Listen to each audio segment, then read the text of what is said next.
Thank you all for joining us today. We are so glad that you would take time out of your schedule to join us. My name is Lenu William, and if you want to know more about us, you can find information on robinandlenu.com. That being said, I want to ask you a question. What will the world see when the church is exposed during these hard times? Which garment will the church choose to cover herself with during these hard times? David in Psalms 109 talks about how a wicked person hates to bless others, but rather wears cursing as his garment. The wicked clothes himself with cursing. Don't you think this is an interesting statement? Can you imagine being clothed with cursing? What is a curse? A curse is an utterance intended to bring harm. It is an offensive word often uttered in anger or annoyance. See, we all find ourselves in the situation of lockdown and stay-at-home orders with seemingly no end in sight. Many of us have to deal with the completion of school or college work online, being separated from our friends and loved ones. Professionals are trying to deal with work from home.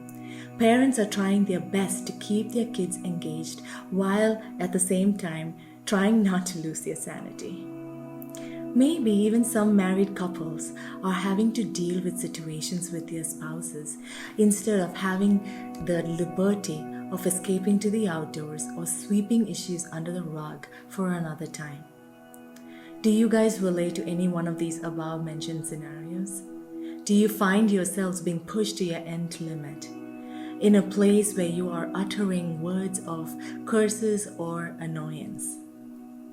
Do you find yourselves in a position where cursing has become your role? You see, in Colossians 3:12, the church has been given instructions to clothe ourselves with compassion, kindness, humility, gentleness, and patience. Why do you think this instruction has been given to the church? It is because Jesus knew that in this world we will have troubles. And right now we find ourselves living in challenging and trying times. It is during times like this that we find out what we have clothed ourselves with. Do we as a church find ourselves in a position where we are frustrated and tired of the circumstances we are living enough to bring us to a point of uttering words of unbelief, hopelessness, and death? Are we like Job's wife, who in the midst of unthinkable loss and bitterness advised her husband to curse God and die? I want to convey a truth to you, that what comes out of your mouth ends up being the garment you clothe yourselves with. You see, the words of our mouth are like the rudder for our lives. It carries great power that can steer the course of our lives. Let me explain this further. You see, as children of God, the free gift of salvation was attained by just belief in our hearts and confession of our mouths. The statement of belief that came out of our mouths in what Jesus did immediately transferred us from the kingdom of darkness into the kingdom of light. Our mouth is that powerful. The Bible reminds us that the Lord has set before us life and death, blessings and cursings, and it is up to us to adorn ourselves with life. You see, we reap the reward of what we say. Proverbs 12 and in verse 14 clearly says the following: "From the fruit of his lips, a man is filled with good things, as surely as the work of his hands rewards him." What does that mean? Just as we expect monetary benefits from the work of our hands or some kind of reward for what we do, we should expect to be filled with either good or bad based on what we confess. Remember, what comes out of your mouth matters, as it contains life and death. So if what comes out of your mouth is of utmost importance, then we have to ask ourselves this question: is our tongue fully surrendered to God? So when we open our mouths, is the end result life or is it death? Remember, we only have two choices set before us. we are either professing life or we are spewing out death. Let our mouths be equipped with the Word of God. A church whose tongue isn't on the altar of God is subconsciously opening a door for the plans of the enemy to prosper. I want to take it a step further. A church whose tongue is not on the altar of God is a church that has turned down her God-given post of dominion on this earth. We are not called to break the silence of the church with a tongue that is not surrendered. Let that sink in.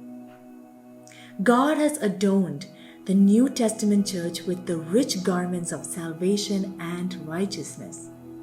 And because we are adorned with such rich garments, our natural response should be praise. Our praise will transform our situation and our atmosphere because of the one who comes to inhabit our praise.